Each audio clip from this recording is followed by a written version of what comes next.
I'm going to start with hardware. I used a Windows computer at school and a Mac computer at home to complete my blog and my magazine. I used the Windows computer at school to use Photoshop and Microsoft Office to complete all my blog and magazine work. I found this very useful and I learned how to use all the 2.0 technologies, which I'll go into later on this. And it was helpful to be able to have a Mac at home because the Windows computer at school was not always as quick as it should be, as the network was quite slow. But I found that because I was able to keep a diary, I could start things in school on the Windows computer and then go home and finish them on my Mac, which was very good. I also used a DSLR camera to take all my photos for my magazine, as I found in my preliminary task that using an iPhone created not good enough quality images. So I wanted to increase the megapixels on the camera by using a Nikon DSLR camera, which has a lot more megapixels than an iPhone one. I also will go on to using Microsoft Office, which was my main source of word processing. But of course, as I'm on my Mac at the moment, Macs don't have Microsoft Office, so I am having to screenshot them and show you them like this.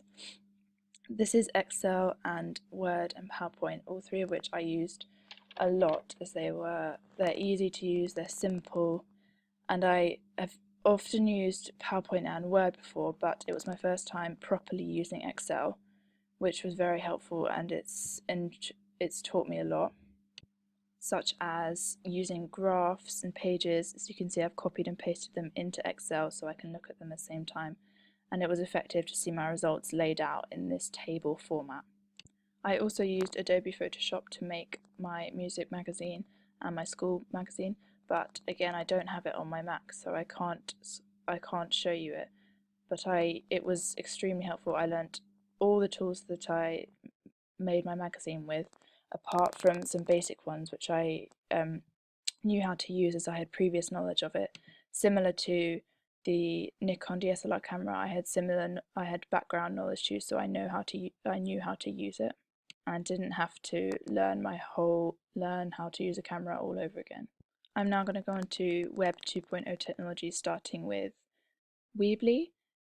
I've never blogged before using this kind of technology, and it was really helpful, and it's really easy to use. I learned how to section things off, as you can see here, and how to drag and drop things in to create my blog, and it really flows, I think, and that's because Weebly, it was quite easy to use. However, because of the whole dragging and dropping system that Weebly uses, it can crash and it can slow down, which I think is a problem that I came across. I'm now going to look at all the Web 2.0 technologies that I used. This is SlideShare, which I used mostly for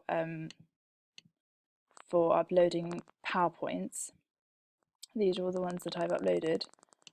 SlideShare was really easy to use, and it was the first one that taught me how easy it was to just upload a PowerPoint and then be able to embed it into my Weebly blog. However, sometimes because of my Mac again, I couldn't, because if I use the application Keynote here, you can't see you can't upload a Keynote into SlideShare, so you have to turn it into a PDF and then put it into SlideShare and then into my Weebly blog, which is quite a long process. My next 2.0 technology is Prezi.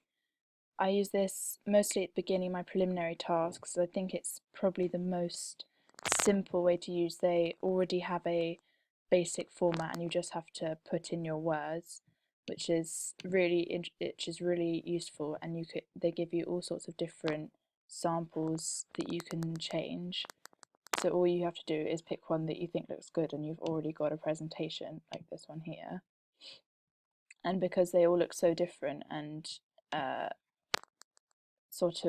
animated, they're really fun to use. However, it didn't teach me that many skills because of this, because it was so easy.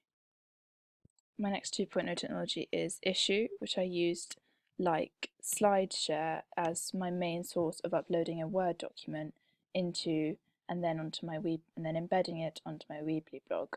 As you can see, I've used it a lot as it's a really understandable layout, and it's really easy and quick to use. It's very fast and doesn't crash. Other 2.0 technologies I used were Gmag, such as the other 2.0 technologies I used were Gmag, which is similar in that it's creating a magazine, but you can just upload a Word document or more than one and then embed it into your blog.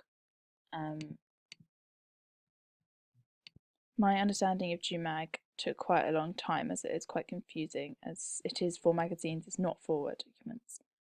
My next 2.0 technology is AnyFlip, which is similar to Gmag in that you just upload a PDF or a Word document and it'll scan it in, it'll embed it, sorry, and then I can copy that and put it in my Weebly blog.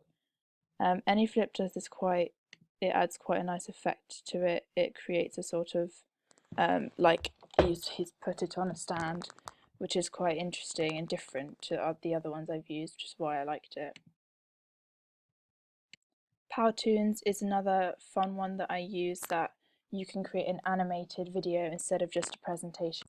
And lastly, Scribd is one that I use to upload a Word document into, which then I can embed into my Weebly blog. Scribd was probably the best at presenting it because it creates a nice big one that is perfect size for my Weebly page, instead of where I have to resize the others. Apart from the skills of being able to find out how to make and then embed a presentation using all these 2.0 technologies, I haven't learned that many skills from it. The skills come from actually making it, which